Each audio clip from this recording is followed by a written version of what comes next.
When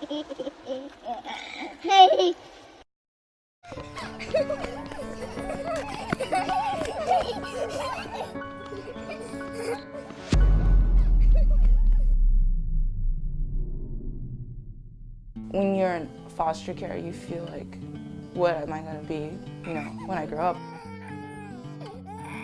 Biggest misconception is that they're bad kids and that they're in the system because they did something wrong. I'm Karen Bankhead, and I'm an actress, writer. I do a lot of comedy. I'm also a paralegal, and I'm a mother to a child that I foster adopted. When I came into her home, I didn't really know how to read even.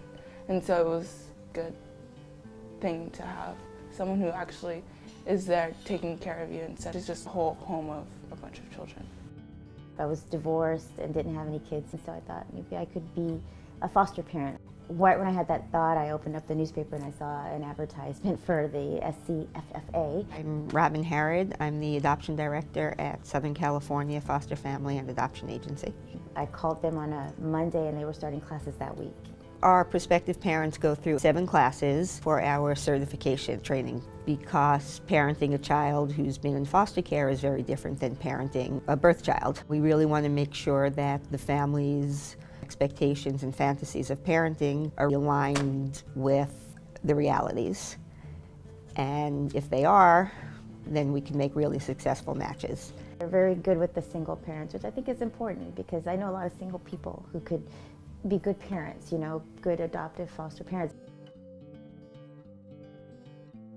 I always wanted to be a parent, and so I volunteered at a group home. I'll never forget the day I met my son. It was this little 6-year-old boy that ran up to me the very first day that I was there, and every day after that. I talked with the group home to be able to release him, and one day I had him at my house. I had just made him dinner and I had to have him back to the group home. I think it was by 7 o'clock or something because it was a school night.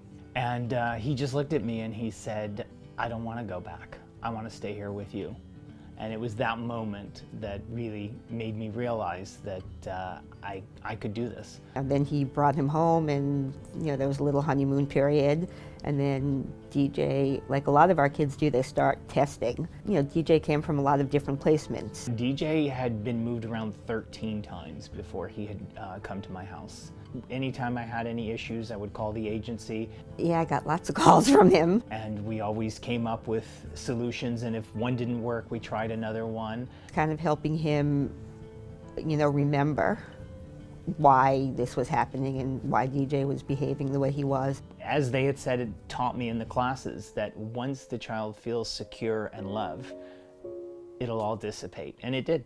I got a call from Robin at the agency one day, and she knew that I was a little scared because here I was a single dad.